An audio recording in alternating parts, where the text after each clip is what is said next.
Assalamualaikum Ustaz. Waalaikumsalam warahmatullahi wabarakatuh. Semoga dibahas oleh Ustaz, insyaallah.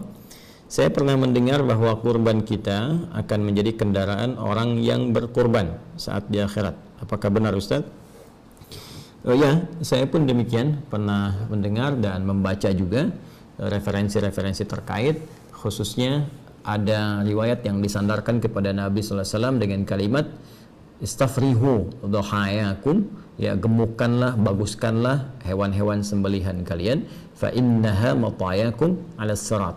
Karena sesungguhnya hewan-hewan kurban, hewan-hewan sembelihan yang dibaguskan itu nanti akan datang di hari kiamat menjadi kendaraan kalian melewati sirat, ya, melewati jembatan penyeberangan yang menentukan antara rahmat ataukah azab, antara surga ataukah neraka.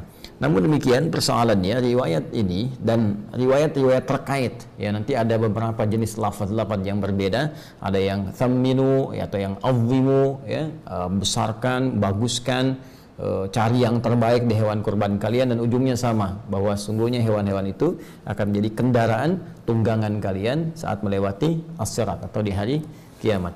Seluruh riwayat-riwayat ini persoalannya dinilai oleh para ulama-ulama pakar di bidang ahli hadis itu sebagai riwayat-riwayat yang sangat lemah, bahkan sebagian diantaranya tidak memiliki asal, ya, sehingga disebut hadis-hadis yang bermasalah. Bahkan Ibnu Arabi Al-Maliki menyebut hampir seluruh hadis-hadis yang terkait dengan keutamaan-keutamaan penyembelihan kurban, ya, yang dimaksudkan keutamaan ini yang berlebihan, yang seperti tadi disampaikan, itu tidak ditemukan kekuatannya, ya, atau dipandang lemah, ya, dalam persoalan-persoalan terkait dengan keutamaan-keutamaan penyembelihan hewan kurban. Di sini kita bisa temukan beberapa ulama mengomentari spesifik atas riwayat yang tadi disampaikan, seperti Al-Imam Ibnu Hajar Al-Asqalani dalam Talhisul Habir juga menyebut riwayat ini sangat lemah sekali. Demikian dengan misalnya As-Sakhawi, ya, As-Sakhawi pakar di bidang penelitian hadis, beliau punya kitab namanya Maqasidul Hasanah, juga senada dengan Ibnu Hajar Al-Asqalani, menilai hadisnya sangat lemah sekali. Demikian juga Al-Munawi dalam Faidul Qadir, beliau menyebut bahwa ini pun sangat lemah sekali. Dan beberapa ulama termasuk Al-Imam As-Suyuti juga beliau menilai bahwa hadis ini sangat lemah sekali. Namun ada yang menarik, beberapa komentar para ulama, sekalipun pandangan mereka menyebut bahwa ini riwayat-riwayat ini lemah, bahkan pada sebagian riwayatnya yang lain itu tidak ada asalnya, tidak ada ketersambungan kepada Nabi SAW, sehingga disebut dengan hadis-hadis yang palsu, hadis-hadis yang cacat sanad. Namun demikian, ada komentar yang sangat juga cukup bagus dari sebagian kalangan ulama yang menyebutkan bahwa boleh jadi perkataan-perkataan ini sesungguhnya bukan ingin menunjukkan maksud dari real aslinya ini menjadi kendaraan, tapi berupa majas atau kiasan, karena ungkapan-ungkapan dalam bahasa Arab itu seringkali juga bisa bermakna kiasan. Apa maksudnya?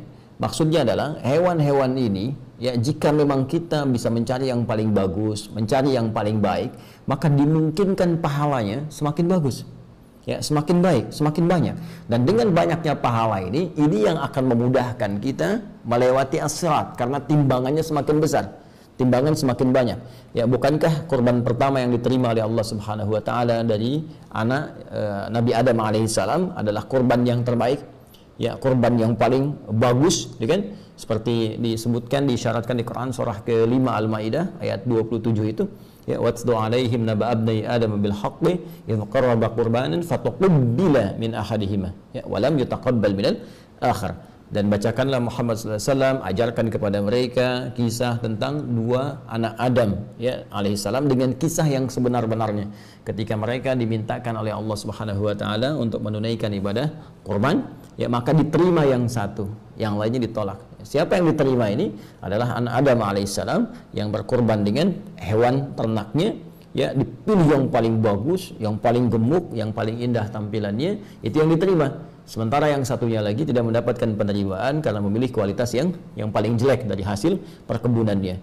Nah, ini di sini, ya, kemudian terlihat bagaimana kesungguhan untuk berkorban itu, sampai-sampai ketika Allah pun menurunkan surah Al-Kautsar, ya, kepada Nabi Muhammad SAW yang menjamin surga terbaiknya dengan segala keindahan nikmatnya, sampai-sampai Allah memerintahkan Nabi bersyukur untuk memperbanyak salat kemudian juga berkorban, ya. Dan perhatikan kalimatnya, inna a'tainakal kautsar fasalli, ya, maka salatlah li rabbika, kepada Rabbmu, ya, wanhar, ya, dan berkorbanlah. Kalimatnya menggunakan nahar. Nahar itu sepakat dalam bahasa Arab digunakan untuk apa? Unta, ya, hewan sembelihan untuk unta. Sedangkan unta tingkat yang paling tinggi, yang paling bagus, yang paling besar, yang paling banyak manfaatnya. Nah, ini memberikan isyarat kepada kita bahwa jika kita akan berkorban, maka dengan anggaran yang mungkin kita bisa keluarkan, cari yang paling bagus hewannya. Jika harta kita misalnya cukup berlebih, maka dengan harta itu cari yang paling terbaik, ya, cari yang paling bagus, yang paling gemuk, yang paling banyak manfaatnya. Maka dari situ apa yang bisa didapatkan? Keikhlasan kita dengan berkorban itu yang menjadikan pahala bisa berlipat. Dengan pahala berlipat, mizannya semakin kuat, semakin berat, dan dengan semakin berat ini, itu yang berpeluang kemudian menghadirkan ridha Allah Subhanahu wa taala, menutupi kesalahan kita sehingga mempercepat kita melewati sirat. Barangkali ini yang dimaksudkan menjadi kendaraan dalam konteks amalnya, bukan konteks kemudian hewannya. Karena Allah sendiri menyampaikan dalam surat Al-Hajj ayat ke-37, la yanalallaha luhumuha wala dima'uha walakin yanaluhu taqwa minkum. Yang sampai kepada Allah itu bukan dagingnya, yang sampai bukan darahnya, tapi yang sampai kepada Allah ketakwaan kitanya. Dan dengan takwa ini kendaraan terbaik dan pakaian terbaik yang kita kenakan untuk bisa menghadap Allah dan mempercepat kita melewati sirat guna menuju rahmat Allah Subhanahu wa taala, yaitu surganya. Walibasut taqwa dzalika khair, dan pakaian takwa itulah pakaian yang terbaik.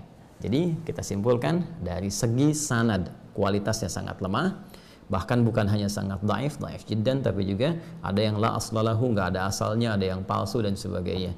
Tapi dari segi matannya, dari segi isinya, ada isyarat yang menunjukkan ini bermakna kiasan, dalam arti pemahaman memperbagus hewan kurban supaya pahalanya banyak, dan dengan pahala itu itulah kendaraan terbaik untuk menuju surga dengan rahmat Allah Subhanahu wa ta'ala. Saya kira demikian cara memahaminya. Semoga Allah Subhanahu wa ta'ala meringankan segala apa yang kita ikhtiarkan untuk mudah dilakukan, dan semuanya mendapatkan penerimaan di sisi Allah Subhanahu wa ta'ala. Sekali lagi, jangan bersandar kepada hadis ini karena hadisnya sangat lemah, bahkan sebagian besar adalah diduga palsu. Tapi boleh memaknai hadis ini dengan makna kiasannya, dengan pengertian yang tadi saya sampaikan. Allahu ta'ala alam bissawab.